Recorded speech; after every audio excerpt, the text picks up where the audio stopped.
Hello guys, Crips here. Today I want to talk about support Crusader on high crater rifts in hardcore. Gonna provide you this guide and hopefully it helps you to get better on your support Crusader.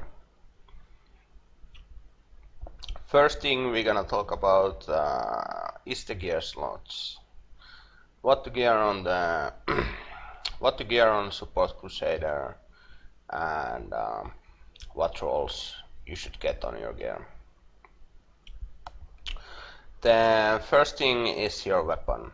You want to have a swift mount while you're running crater rifts, and simple reason being you will have no cooldown on your pulling with horse.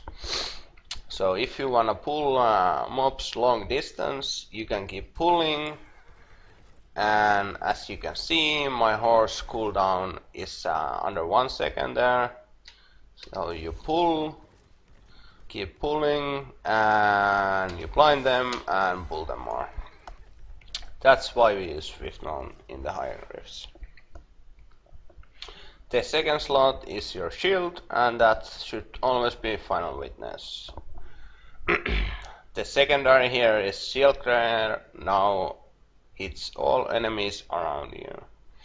So you are able to blind everything around you. You don't need to target your blinds. Third slot is the boots. Illusory boots, you always want to run illusory boots. There is no spot when you don't want these. Running any other boots on Support Crusader is just terrible because you get stuck on places you should not be, you cannot pull more, and everything is just way harder for you. Moving through the mobs is needed all the time, and that's why this spot is pretty much locked to illusory boots. Next thing is your helmet, and it should always be Leorix crown for one simple reason: increase the effect of any gem socketed into this item by 97%, goes up to 100%. You wanna use CDR gem on your helmet, and with 97% roll, this gem effect is almost 25%.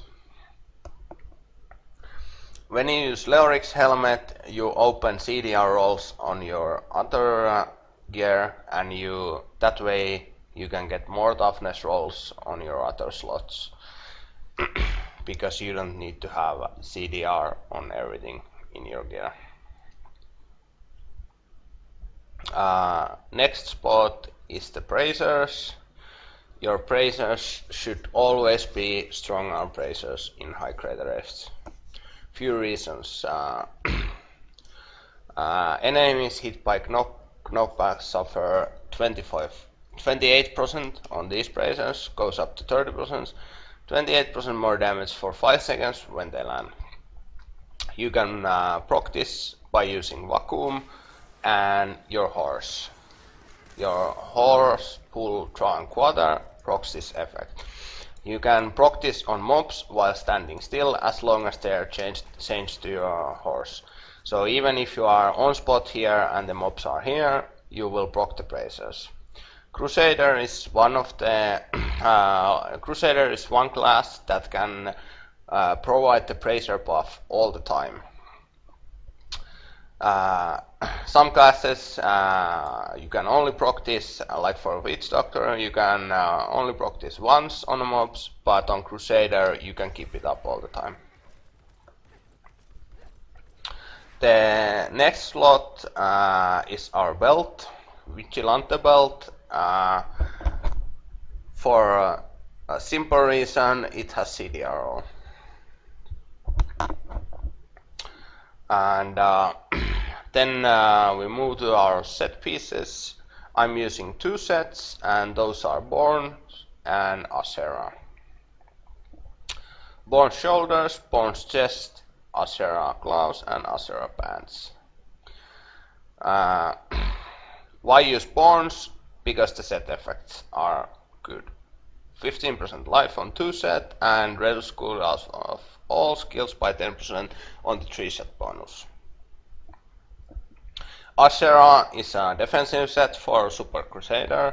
2 set 100 resistance to all elements and 3 set is 20% more life.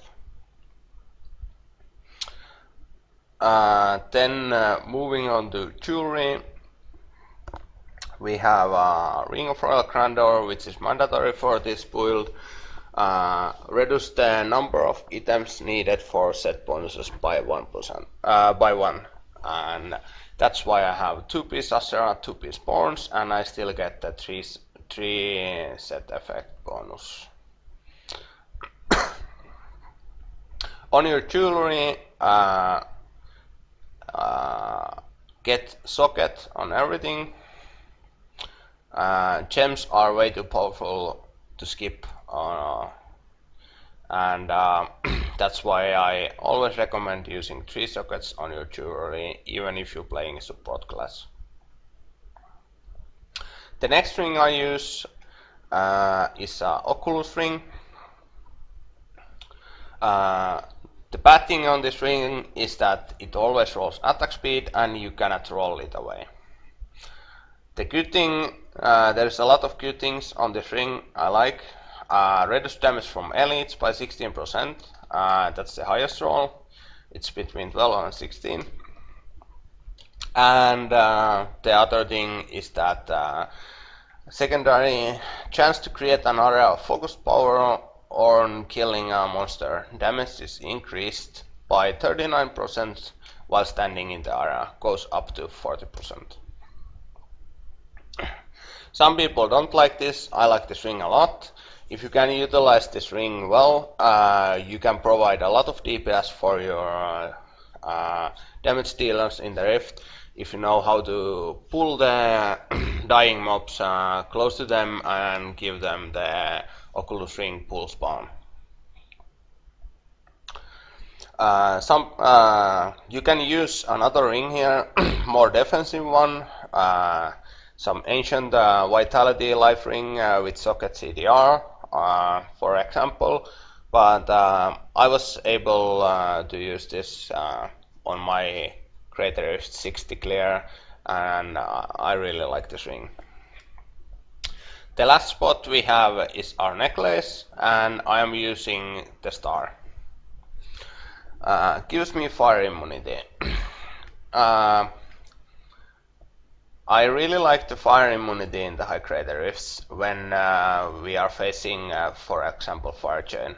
Fire chain is really pain in the ass if the packs get spread out, and it's really risky for you and the other group, Witch Doctor mostly.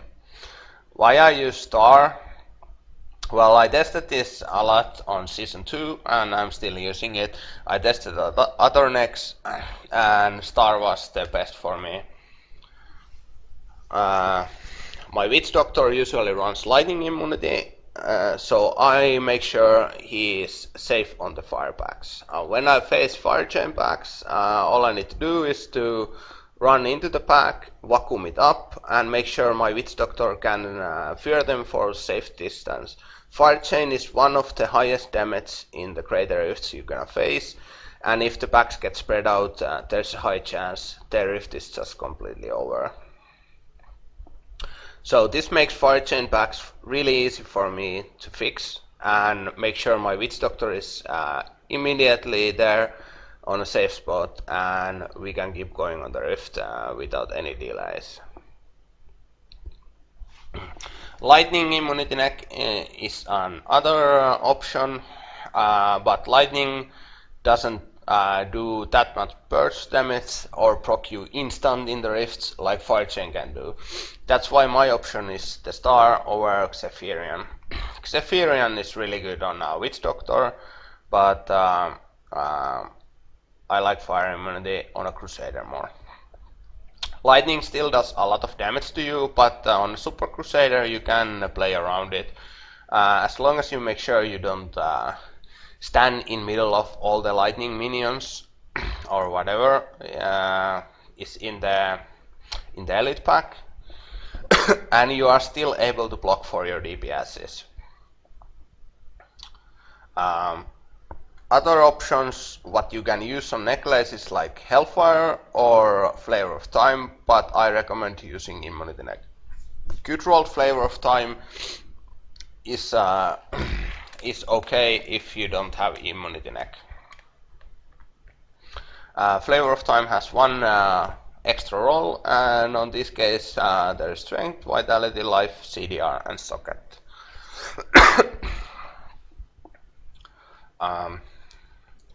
Then one thing what you can do on trials is that you can use S of Johan compared with Thunder Fury. The proc is really nice. When you proc your Thunder Fury and S of Johan, all the mobs are grouped immediately. The potion choice for me is Armor. Armor is by far the best for Crusader because it buffs your armor by on this potion 17%, goes up to 20%. We have so much armor that it gives you most toughness. You can use other potions though. Potion is not really issue. The gems I use is Gem of Efficiency Toxin. You poison all enemies you hit. And that procs the other secondary. All enemies you poison take increased damage from all sources. So you give 10% damage increase for your DPS. The other gem I use is Esoteric Alteration. Gain 36% non-physical damage reduction. And while you are below half-life, your resistance to cold, fire, lightning, poison and arcane are increased by 75%. So this gives you a lot of toughness against affixes except physical. Physical, you meet a lot of physical damage in the rifts because most of the whites, all the range and melee does physical damage, and so reflect damage also is physical. But all the other elements gets reduced by this gem. The last gem I use is Molten Wild Beast Gizzard for the life regen. Regen 62k life per second, and after not taking damage for 4 seconds, I get a Absorb Shield for in top of my HP. So when I put this gem on, when you don't take damage for 4 seconds, you get a shield, and on this case it's 160,000. Doesn't look that much, but it's extra toughness, and the regen from this gem while you are fixing pulls and moving on to the rift is really nice. Most of the time you don't need to use your potion because you have this gem. And you can save your potion for burst damage. So there's the gems I'll use. One more option is Go-Go Swiftness. I used this a lot of this in season 2. Now I'm skipping it, and this is purely for the second effect here. 1% cooldown reduction per stack of swiftness, and this stacks to the max rank of this gem is 50, so you have a 100% chance on hit to get 1% cooldown reduction per stack. Stacks up to 15 times. If you want to reach a breakpoint that your Akara champion don't have cooldown, now I have 6 seconds on it, but if you want to reach the breakpoint that it doesn't, I recommend using Go-Go Swiftness.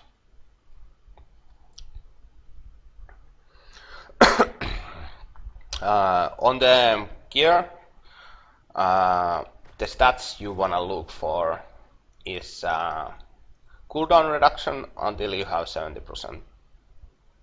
And I'll go onto that a bit later.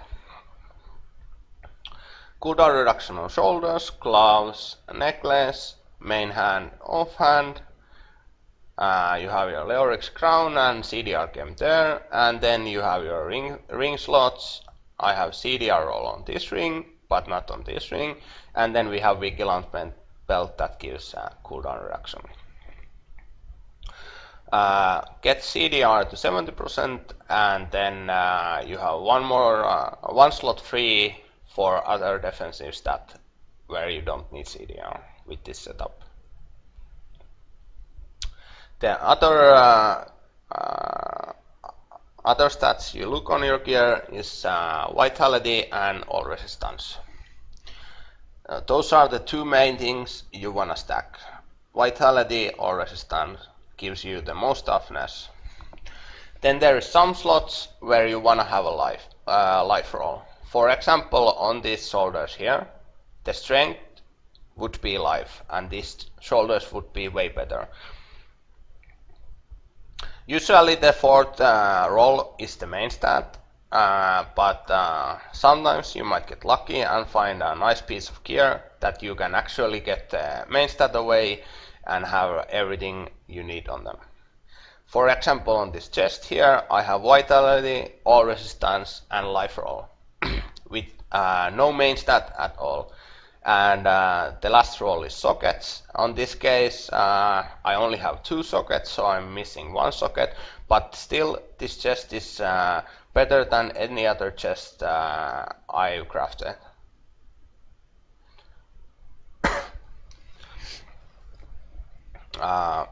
So basically, stack CDR until you have 70%, and everything else is toughness, toughness, toughness.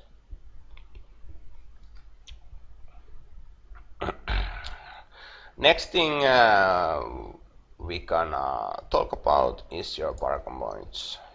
What to take on the Paragon points. On your core, you make sure you take movement speed to the cap. Check what movement speed you have on your boots. I have 10%. I have no movement speed on other gear slots. So you take 15% from Paragon and cap it to 25. Rest of the points you put on Vitality for the toughness.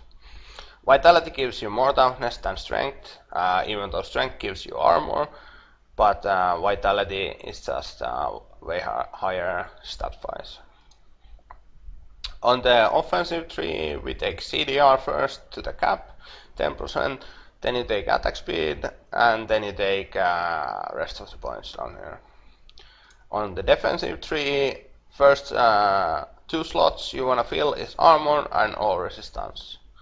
These are the 2 main things you wanna take. After that, you go for the life tree, and then last one you take the life regen. On utility, just resource cost reduction, armor damage, life on hit.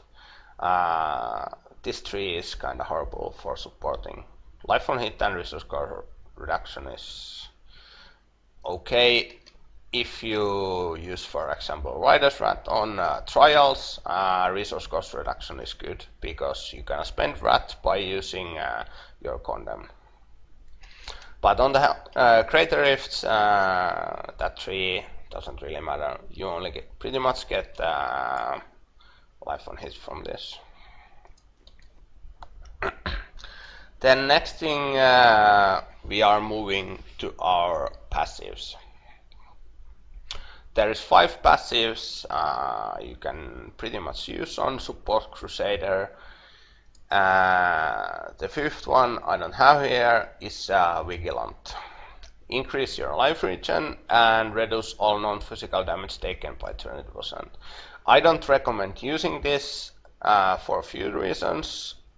There is way better passives than this. All the 4 what I have are better than this. And we are running this game right here, and we already get 36% non-physical reduction, and while we are under Half-Life, we get even more.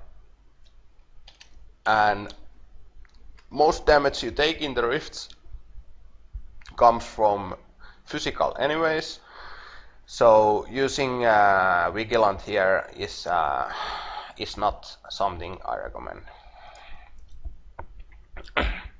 The first passive I have here is Towering Shield. Reduce the cooldown of shield glare by 30%. And when we are using this passive, and like I said earlier, 70% CDR, we are able to permablind all the white mobs in the rift all the time. As long as you are on the range of them and you keep blinding, the white mobs are permablinded.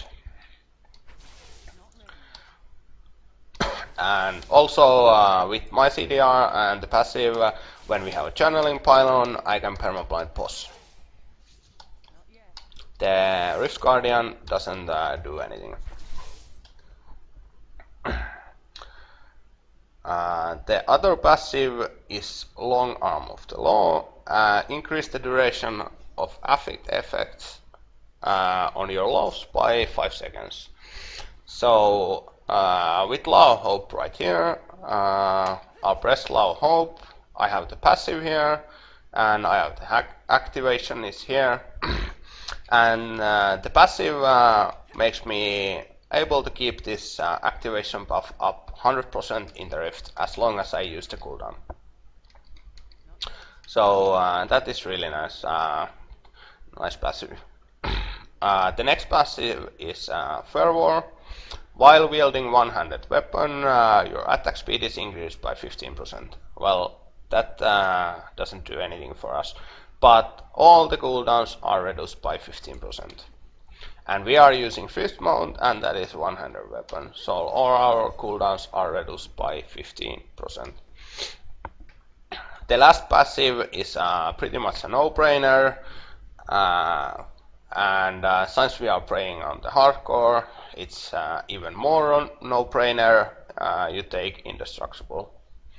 When you receive fatal damage, you don't die. You instead become immune to damage and get some life on kill. Life on kill doesn't really matter. It's just you become immune, so you have a second life. This has 60-second cooldown, and we have a second proc here. Our Agarth champion also.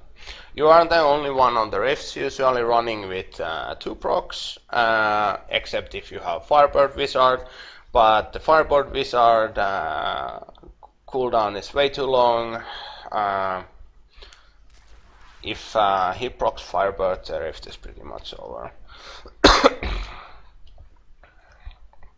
Alright, so then moving on to the skills. Like I already mentioned, Agarth Champion is our second proc, and when you have Agarth Champion up, it increases your armor by 150%, and the first time you take fatal damage, you're gonna be healed to full life. So as you can see here, my toughness is 91.9, and when I use Agarth Champion, it goes up to 148 because my armor gets so high. And now if something procs me to 0 HP, I get healed back to full life, I get icon here, and then I still have my Indestructible. So yeah, that skill is pretty much no-brainer for support Crusader. The second skill is our blind. This is our bread and butter pretty much on the rifts. Compared with the other skills obviously, but blinded enemies take 20% more damage with the rune that we are using, which is Divine Verdict. You CC the mobs with this and you provide a lot of damage to your DPS. With our 70% CDR, all the white mobs are permablinded.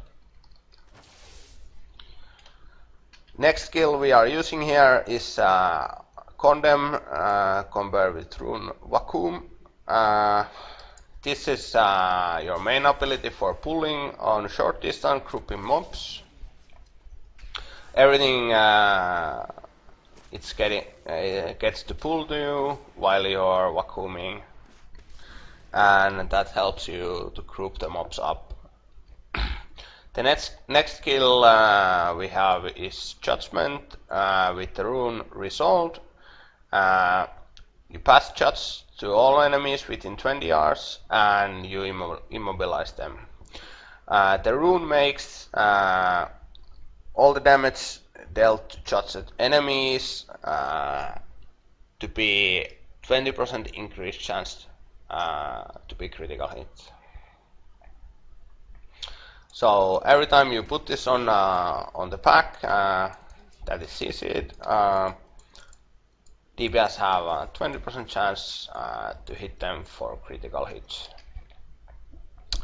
The next skill is our horse, one of our pulling mechanisms, steed charge with draw and quarter.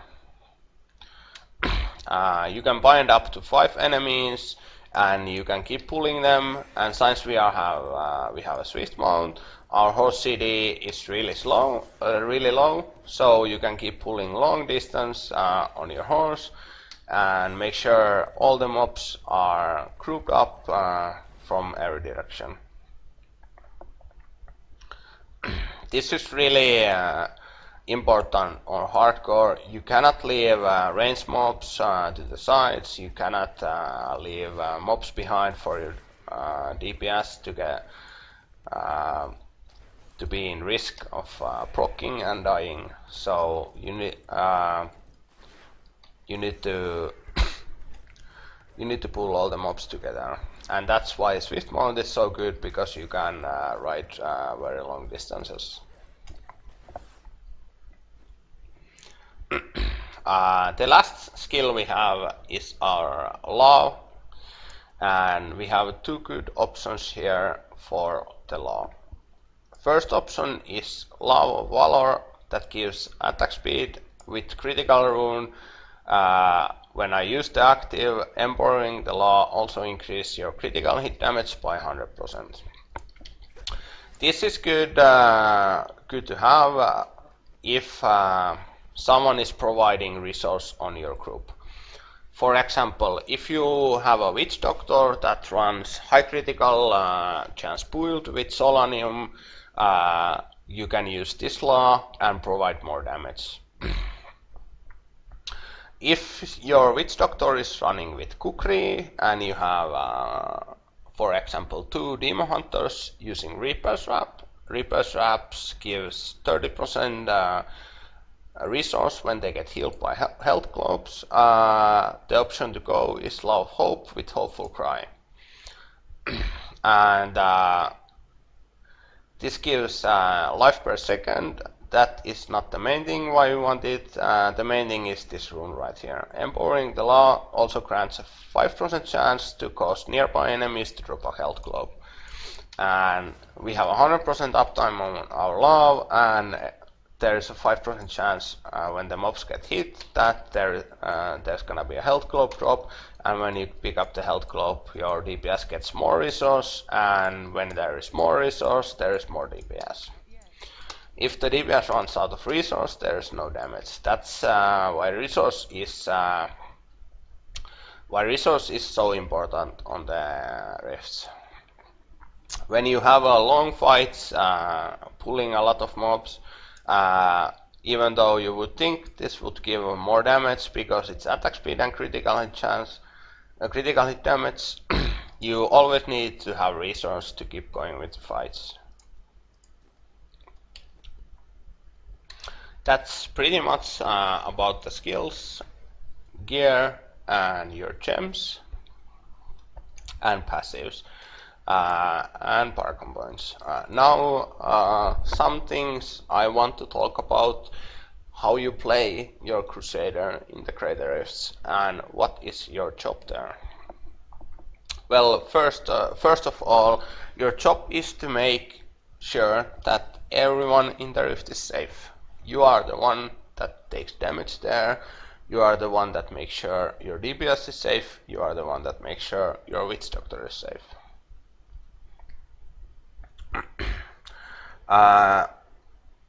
You are the only one running with 2 procs in the Rift, except if you have Firebird Wizard, but like I said earlier, Firebird cooldown is so long that you can count that in. You make sure that your Witch Doctor can do his job safely. So when you are pulling in the Crater Rifts, you always want to pull into the high packs and into the mobs you cannot move. For example, Mallet Lords. You start pulling on the spot you want to make, and then you make sure there is no ranged mob hitting your DPS or the Witch Doctor. Ranged mobs, archers, and other things do a lot of damage on the high Crater Rifts, and you cannot leave those alone. There is pretty much 2 kinds of mobs in the Crater Rifts. There's ranged mobs and melee mobs. And you always prioritize picking up the ranged mobs, pulling them into the group, and make sure nothing is hitting your DPS or Witch Doctor from range. After that, you fix the melee mobs to the groups and keep buffing the damage. Your main jobs are making sure everyone is safe, and then you provide resource and damage. You have few abilities to provide the damage, Judgment, your Shield Glare, and then resource. One way to provide damage is when the group is pulled up here, you can horse on the spot to proc your strong arm bracers. Make sure you don't pull anything out of the fear. But standing still with your horse procs your strong arms. Few things about moving and pulling when you are fighting elite packs or white mobs. Don't overextend in the Rift. I would say 150 yards is about the maximum you wanna go, so you don't go too far. Because you need to be on the fight to provide damage and resource, and when you pull, you go pull with your horse, you come back, you do your rotation, make sure everything is safe there, you go out again, vacuum a few more mobs here, blind them, pull them in, and provide more damage. Just make sure you don't stay out of the fight for too long, because support Crusader provides a lot of damage and resource for the DPS. Some other things to point out. Fighting Rift Guardians. On a support Crusader, you can do a lot of things in Rift Guardian fights. If you are fighting Rift Guardian that has a range ability, for example Rhyme. Rhyme shoots small balls to your range DPS, and your job is to block them. While you keep blinding and providing DPS and resource, you make sure you are always between the boss and your DPS, so you block the range abilities. Other examples are Blighter. Blighter shoots poison bolts to the range. Make sure you always stay between the boss and the DPS.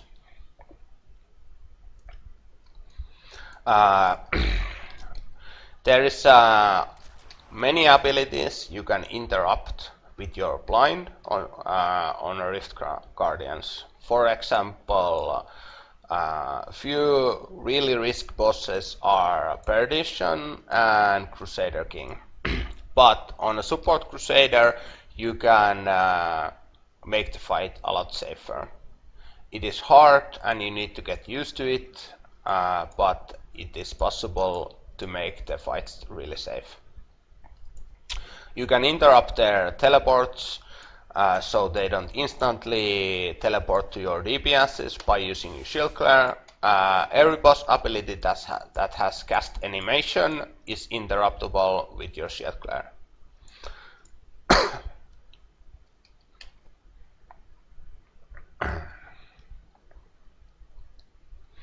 Alright, what else? I don't know, guys. I might forget something, but I hope this guide helps you and gets you better on your supporting duty in the Crater Rifts. Supporting can be really fun. I enjoy it most of the time. The one thing I want to point out for all the Crater Rifts groups, especially on your hardcore, you need a leader on your group, and that cannot be DPS. The leader needs to be either the Crusader or the other support you bring in, which our case is Witch Doctor. DPS is always back far on the back on the group, and they don't see what is happening in front when you're making pulls.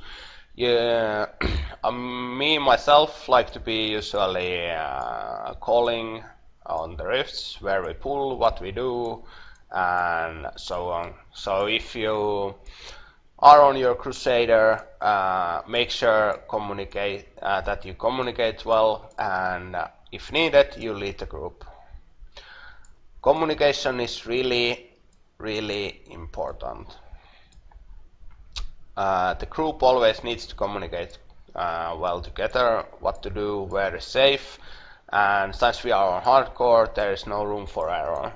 If you fail, the rift is pretty much over. So keep communicating, and over time you get used to it. If you are the shot caller, make sure you always state what you want to do clearly and quickly.